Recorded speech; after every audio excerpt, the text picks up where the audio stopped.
Bonjour à tous, nous nous retrouvons cette fois-ci pour déballer et tester un produit connecté, l'ampoule Philips Hue. J'ai attendu la fin de journée, donc qu'il fasse sombre pour faire ce test vidéo parce que je vais vous montrer quel est le rendu lumineux de cette ampoule. Le faire en plein jour n'aurait pas été flatteur pour ce produit. Alors, ampoule connectée, je vous ai mis sur mon écran la page Amazon qui décrit le produit. Alors, c'est l'ampoule Philips Hue qui s'appelle White and Color. Il y a plusieurs produits Hue de la gamme. Vous avez des produits, je dirais, tout en un, qui se branchent directement sur le secteur, qui sont par exemple les Living Colors, des choses comme ça. Vous avez des ampoules, et dans la gamme d'ampoules, faites bien attention, vous avez deux modèles. Vous avez donc celui que je présente ici, le White and Color, et vous avez aussi le modèle qui fait uniquement, donc qui s'appelle White, je crois, qui fait uniquement de la lumière blanche, donc qui ne peut pas changer son spectre lumineux, donc faire des couleurs. Mais qui coûte moins cher du coup. Donc ce produit est un produit en culot à vis, E27. Il existe aussi, je crois, en baïonnette, quelque chose comme ça. Il faudrait que je vérifie. Je vous conseille de le prendre en E27 et plutôt de changer la douille si jamais vous n'avez pas des douilles compatibles. E27 c'est quand même la norme pour les ampoules. Faites bien attention, il y a une information qui est écrite sur Amazon, c'est marqué pilotable via smartphone. Alors c'est tout à fait vrai, mais si vous achetez cette ampoule toute seule, elle va vous servir d'ampoule. Ni plus ni moins, vous ne pourrez pas la piloter. Elle est pilotable via smartphone, mais il vous faut pour cela un pont de connexion Philips. Alors, quand on sait que l'ampoule coûte déjà 57€, hors promotion évidemment, c'est bon à savoir parce qu'il faut rajouter encore, alors le pont de connexion je l'ai ici, le pont de connexion coûte, à l'heure où je fais la vidéo, 56€. Voilà, donc vous achetez le pont de connexion, vous achetez l'ampoule. Le pont de connexion, donc c'est ce pont-là qui moi est installé actuellement dans mon tableau domotique. Au besoin, si vous avez des retours à ce sujet-là, je peux éventuellement le démonter et vous faire une présentation du produit.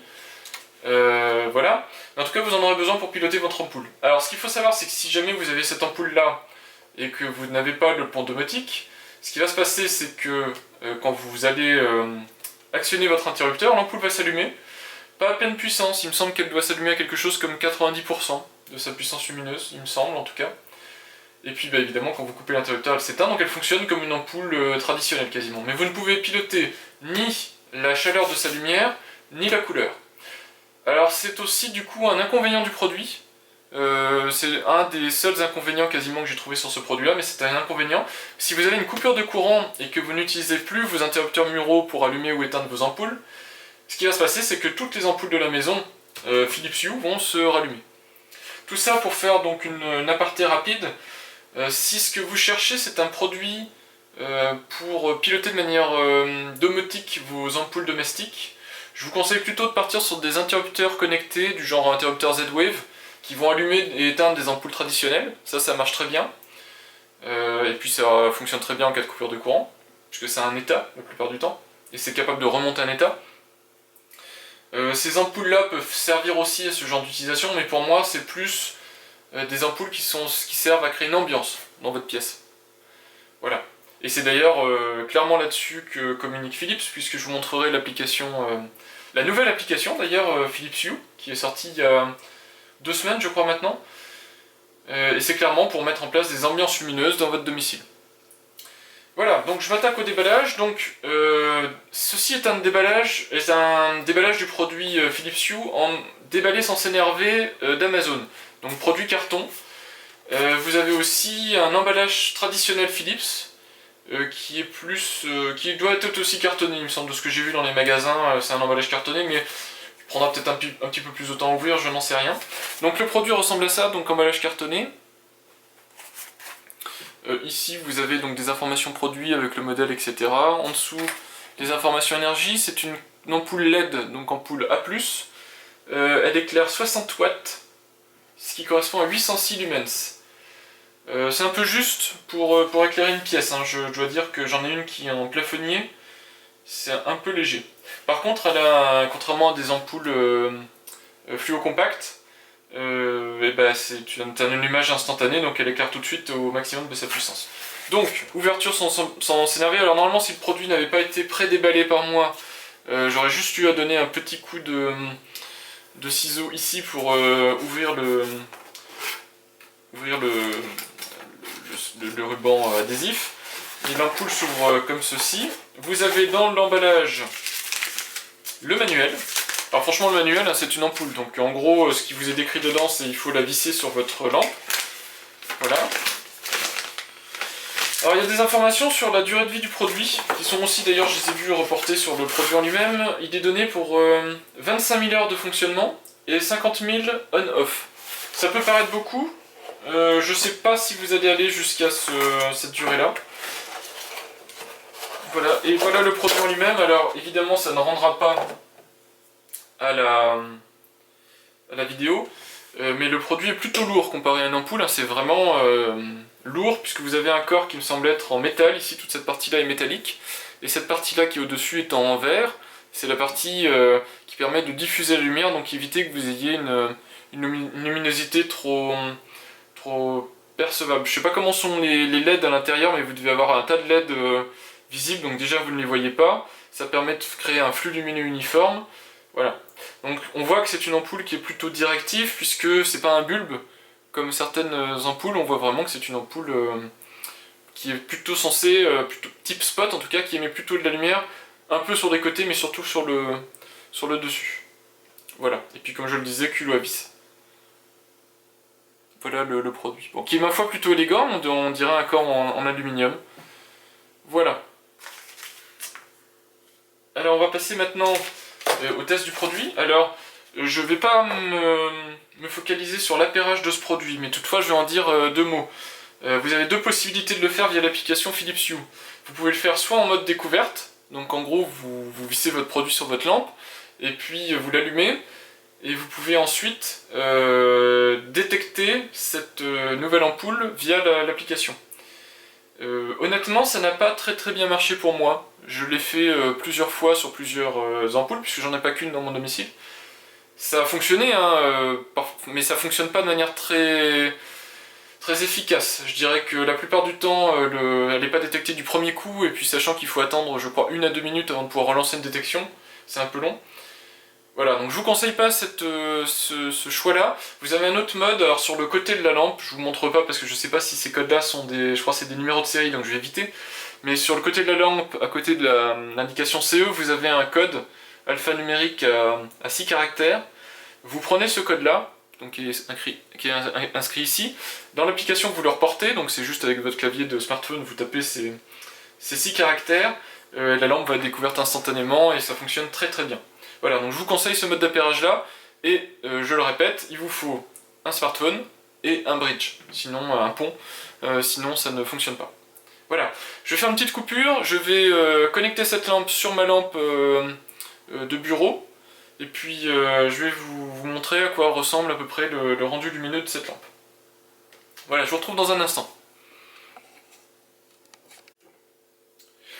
On se retrouve, donc j'ai démonté mon ampoule qui était dans ma lampe de bureau. En la démontant, je me rends compte que c'est une ampoule fluo compact Philips de 15 watts. Je me dis tiens, pourquoi pas comparer les deux produits, ça vous permettra d'avoir un ordre de grandeur. Donc voilà les deux produits côte à côte. Alors je suis désolé, il y a encore moins de luminosité puisque j'étais obligé de couper une ampoule. Voilà. Donc vous voyez que l'ampoule Philips est vraiment... Alors elle est un peu plus évasée que la fluo compact, mais elle est vraiment compacte, hein, elle est moins haute. Et puis voilà. Voilà, donc je finis mon installation, maintenant je monte cette ampoule là dans la lampe, et puis on se retrouve à nouveau un peu plus tard. Voilà, donc on se retrouve, je viens de finir l'installation de la lampe. Alors déjà ce que je peux vous montrer, donc j'ai une lampe de bureau de ce type là. L'ampoule est dedans, elle est là. Voilà. Ce que vous pouvez remarquer déjà, c'est qu'elle ne dépasse pas. Hein. Y a des fluos compacts qui sont assez... les anciennes en tout cas fluos compacts, les nouvelles sont en spirale, sont plutôt plus compactes. Mais celle-ci est vraiment compacte, puisque vous voyez elle ne dépasse pas du tout, elle n'affleure même pas la surface de la lampe. Ce qui vous donne un rendu assez élégant je trouve. Hein. Regardez, voilà, on verra peut-être pas très bien, puisqu'il n'y a pas quand même beaucoup de luminosité dans la pièce maintenant que j'ai tout éteint. Mais voilà. un rendu assez élégant. Par contre, petit exemple de ce que je vous démontrais, imaginez c'est une coupure de courant, j'en mets le courant, voilà ce qui se passe. Hein, donc coupure de courant, voilà. Bon, ça vous donne un exemple de si vous la mettez dans votre chambre par exemple, voilà ce qui se passe s'il y a une coupure de courant. Donc le fait que l'ampoule se rallume après une coupure de courant, j'ai demandé sur des forums, français ou américains, j'ai demandé à Philips, c'est une fonctionnalité qui permet de garantir la sécurité des habitants du logement, de manière à leur rétablir la lumière dès que le courant revient. Moi je trouve pas ça une explication suffisante. Il y avait plein de moyens de resynchroniser l'état de l'ampoule avec l'état du pont. Mais évidemment, il faut attendre que le pont soit reconnecté à internet, etc. Bon, voilà. En tout cas, c'est à savoir, vous le mettez plutôt dans les pièces où ça vous dérange pas que l'ampoule se rallume. Ça peut aussi provoquer des problèmes de consommation électrique. Imaginez, voilà, il y a une coupure de courant le matin, vous n'êtes pas à votre domicile, coupure de courant de quelques secondes, quelques minutes, et ben quand vous rentrez le soir, vous avez la surprise de voir toutes vos ampoules allumées. Voilà. C'est comme ça, il faut le savoir. Alors l'ampoule Philips est commandée par l'application Philips Hue qui se trouve sur le market. Il faut savoir qu'elle a, comme je le disais au début de la vidéo, elle a récemment changé. J'étais pas un très grand fan de la première version de l'application, puis de toute façon j'utilise assez peu parce que mon pont Hue est connecté sur mon installation domotique. Donc je peux le piloter depuis mon smartphone, mais depuis l'application domotique de mon smartphone. Et puis j'ai une télécommande Logitech Harmony, il faut savoir que les composants Philips Hue, qui sont compatibles avec le protocole Zigbee, qui est le protocole domotique qui sert à les piloter, sont compatibles avec les télécommandes Logitech Harmony, donc vous pouvez directement, par exemple, depuis votre télécommande multifonction de télé, piloter les ampoules. Moi je trouve ça génial parce que par exemple je l'ai mis dans mon séjour, c'est ce qui me permet de faire un peu comme au cinéma, allumage progressif, extinction progressive des ampoules quand je regarde un film ou quand je regarde la télé. Voilà, c'est assez agréable. Donc l'ampoule est donc connectée, oui je vérifie, elle est connectée à mon téléphone, je vais directement aller, donc voilà l'application. Vous la voyez ici, donc actuellement mon installation n'est pas très complète en termes d'ampoule Philips, mais j'ai deux pièces qui sont pilotées, j'ai le séjour, et j'ai dissocié aussi j'ai une ampoule Living Colors qui peut être aussi pilotée par le pont. Dans le séjour, j'ai 4 ampoules. Vous pouvez le voir là. L'ampoule qui est allumée ici, c'est l'ampoule de séjour buffet. Donc la deuxième qui est dans la liste. Alors je vais faire tout de suite un essai. J'espère que le pont n'est pas hors de portée. Donc regardez, je vais éteindre. Et vous voyez que l'ampoule réagit. Alors malgré le fait que je me trouve 2 étages au-dessus du pont. Hein, le pont est dans mon sous-sol, dans mon tableau domotique, comme je le disais. Et l'ampoule se trouve 2 étages au-dessus. Alors ça fonctionne bien déjà parce que le protocole Zigbee s'est optimisé pour ça, et aussi parce que le protocole Zigbee est un protocole maillé, c'est-à-dire que chaque produit connecté sur le secteur est sous tension, ce qui est le cas actuellement de cette ampoule-là, puisque elle est éteinte mais elle est connectée. Donc ces produits-là retransmettent les commandes qui leur arrivent. Donc réseau maillé, c'est-à-dire que tous les produits, donc toutes les ampoules Philips par exemple dans le cas de figure là, vont réémettre les commandes qu'elles reçoivent jusqu'à temps que enfin jusqu'à temps. En tout cas, en faisant le maximum pour que l'ampoule de destination reçoive bien la commande. Voilà, donc allumage, extinction. Voilà, et vous voyez, alors l'allumage a pris un peu plus de temps, peut-être aussi parce que je suis un peu loin du pont. Alors, là c'est un allumage extinction, lumière standard, blanche.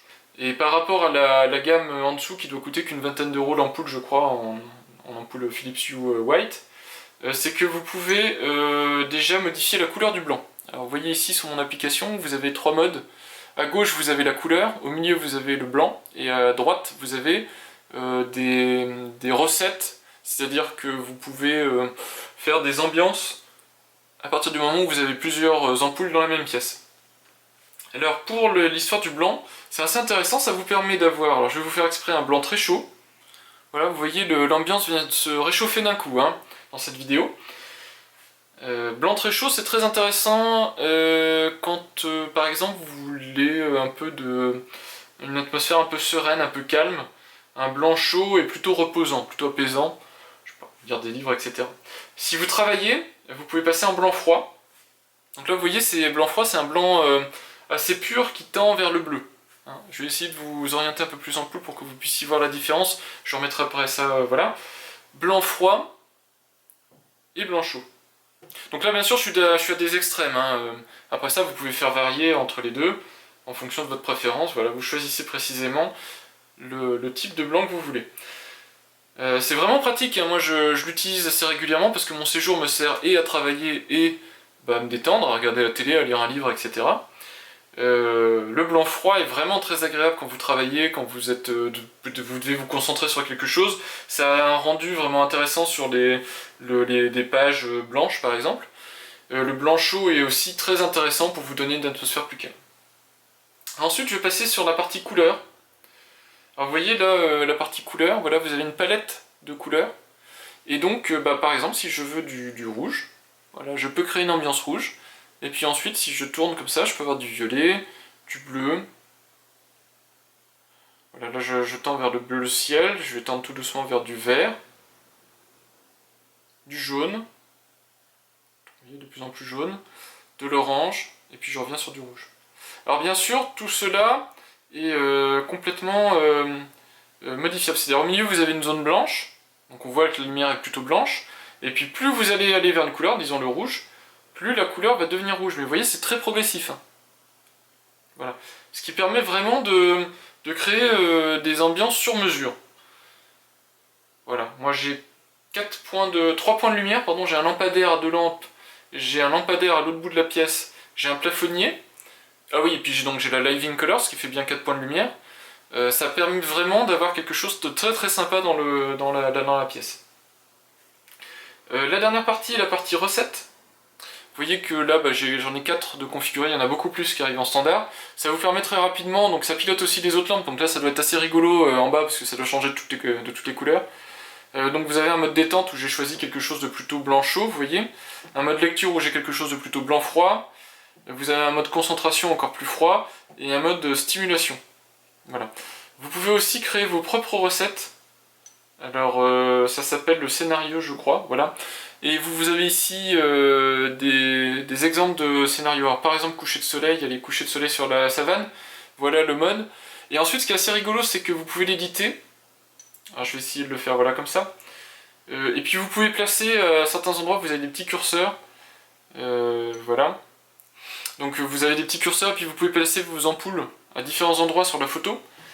Et du coup vous pouvez recréer l'ambiance lumineuse de la photo sur vos ampoules. Et ce qui est assez rigolo c'est que vous pouvez utiliser aussi vos propres photos. Donc si vous avez une photo que vous aimez bien, vous l'importez sur le téléphone et derrière vous pouvez aller pointer du doigt les zones de la photo où vous voulez reproduire cette couleur là. Ça marche vraiment très très bien.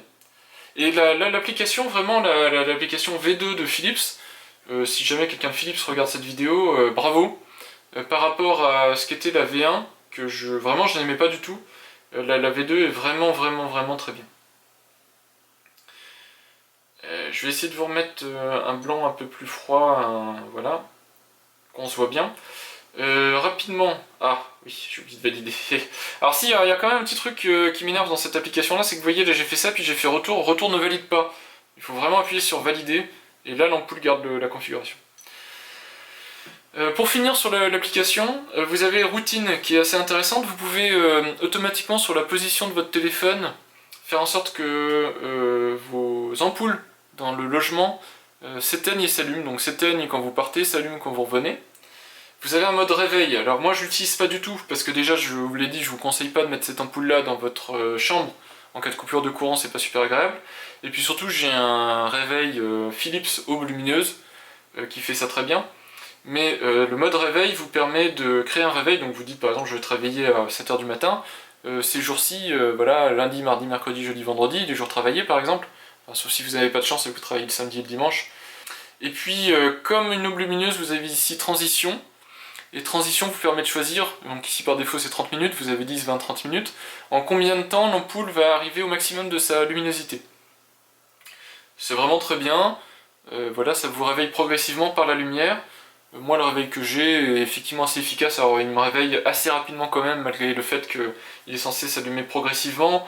Il se trouve que je me réveille dès qu'il y a un petit peu trop de lumière, donc voilà. Mais ça vous réveille doucement. Par contre, évidemment, je vous conseille malgré tout le réveil plutôt qu'une ampoule, parce que ce qui va se passer, c'est que si jamais vous vous réveillez pas, je sais pas, vous avez l'habitude de dormir la tête sous l'oreiller, la tête sous les draps, ce que fait le radio réveil, c'est qu'il vous joue de la musique bien fort pour vous réveiller. Une ampoule, évidemment, pourra rien faire de plus que s'allumer. Donc c'est pas très sûr comme mécanique de réveil. Voilà. Je pense qu'on est arrivé au bout du test vidéo qui a déjà été bien long par rapport au produit. J'essaierai de compléter ce test-là s'il y a besoin par le test du pont en lui-même, mais je pense que déjà là le test a été assez complet. Alors mais maintenant peut-être mon avis final sur le produit. Alors mon avis final il va être faussé par rapport peut-être à vous, ce que vous cherchez.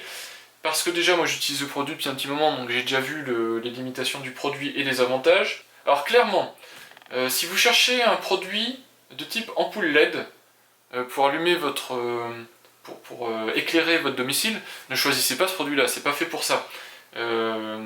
Déjà parce que c'est un produit qui coûte très cher, je vous ai dit c'est 57 € actuellement le prix sur le site Amazon. Une ampoule LED, vous pouvez l'avoir je sais pas, une ampoule Philips c'est 10 à 15 € je crois. Ouais, on va dire 10 à 15 € pour ce type de puissance qui est 60 watts. Donc déjà voilà, premier point, si c'est juste pour éclairer, prenez une ampoule LED. Ensuite, la puissance lumineuse c'est 60 watts, c'est assez limité, c'est très bien comme éclairage d'appoint. Je vous dis moi comme il va falloir que je trouve autre chose, je vais peut-être essayer si je trouve une promotion d'avoir un Hue Beyond, qui est le plafonnier Hue, ça j'aimerais beaucoup l'avoir, donc même si vous avez une bonne affaire, ou si vous êtes au courant d'un moyen de l'avoir pas trop cher, je l'ai vu passer une fois à 220 €, maintenant il est à 500 €, c'est très très cher pour un plafonnier, je vais m'orienter là-dessus. 60 watts en tout cas comme point d'éclairage principal, même pour un bureau, une pièce de ce type là, c'est pas suffisant je pense. Il faudrait qu'il y ait une version 75 watts, voire si c'était possible 100 watts, pour des grandes pièces ça me semble nécessaire. Donc c'est le deuxième point qui me fait dire que voilà, c'est pas le produit idéal. Vous avez ensuite un produit qui est plus accessible, qui est là, alors je vérifie tout de suite si c'est bien la Hue White, mais il me semble bien. Hein. Oui c'est ça, la Hue Philips White que j'affiche en ce moment à l'écran, donc qui est une ampoule comme ça qui ressemble plus à un bulbe pour le coup, donc une ampoule plus standard, et vous voyez elle est à 20 €. Mais elle a les mêmes limitations, enfin les mêmes limitations, elle a la même puissance lumineuse, je crois c'est 60 watts aussi, et elle a besoin du pont pour être allumée. Mais ça c'est clairement, si vous voulez juste de la lumière on-off et pilotable par un téléphone, ça vous suffit. Et ensuite, je vous conseillerais vraiment cette ampoule White and Color, si ce que vous recherchez c'est l'ambiance lumineuse. Si vraiment ce que vous voulez faire, c'est ce que je vous ai montré à l'instant, c'est-à-dire changer le type de lumière blanche, de chaud à froid, ou même mettre de la couleur dans votre domicile, c'est super sympa je trouve. Voilà, en fin de journée, vous avez une grosse journée de travail, vous rentrez, vous mettez des couleurs un peu flashy ou au contraire un peu reposantes, je trouve ça super sympa. Là c'est le genre de produit qu'il vous faut, mais ça a un prix. Alors, j'avais ouvert la page malheureusement en naviguant, je l'ai enlevé. J'y reviens, vous avez un kit de démarrage qui là vaut 190 €, ce qui n'est pas donné non plus. Il existe aussi en white, donc juste avec les ampoules, deux ampoules white plus le pont, beaucoup moins cher. Pour 190 € vous avez 3 ampoules et le pont. Et puis régulièrement, enfin assez souvent, Philips fait quelques promotions, donc voilà, n'hésitez pas à regarder si le produit vous intéresse. Je dirais que c'est un produit à surveiller, et puis dès qu'il y a une bonne affaire et que ça vous intéresse, vous vous lancez. Voilà, je pense que j'ai fait le tour. Je vous ai donné les points qui me paraissent positifs, les points qui me paraissent négatifs sur ce produit. Alors négatif entre guillemets, après ça c'est aussi à chacun de voir ce qu'il est prêt à mettre dans la balance pour acheter le produit. Moi en tout cas c'est un produit que c'est certain je ne vous déconseille pas. Et si ce que vous cherchez c'est ces ambiances lumineuses là ou se faire jouer sur les nuances de blanc, clairement un très très bon produit, très qualitatif. Par contre, dernier point, à 60 € l'ampoule, vous faites très attention quand vous l'installez, évidemment, parce que faire tomber une ampoule à 60 €, je peux vous dire que vous l'aurez un petit peu mauvaise. La durée de vie aussi, j'ai pas de retour, c'est des ampoules LED, donc elles sont censées durer très longtemps. En tout cas, les LED en elles-mêmes durent très longtemps. Maintenant, ce qu'il faut voir, c'est que c'est des produits que vous allez essentiellement laisser allumer. Allumer dans le sens sous tension, même s'il n'émet pas de lumière. Et je sais pas du tout ce qui se passe en cas d'orage, en cas de surtension. Ça s'en trouve, ça va vous griller des ampoules. Imaginez votre kit à 190 € qui claque à cause d'une surtension. C'est bon, vous avez des assurances et tout ça pour ça, mais ça fait un peu aussi mal au cœur. Voilà, j'ai essayé d'être le plus exhaustif possible sur ce produit, de vous en dire le plus possible, de vous en montrer le plus possible. J'espère que la vidéo vous sera utile, j'espère que ça pourra vous convaincre dans votre achat si votre objectif c'était d'acheter cette ampoule. Je vous souhaite un bon achat, et puis on se retrouvera sûrement pour d'autres tests, d'autres vidéos. Au revoir.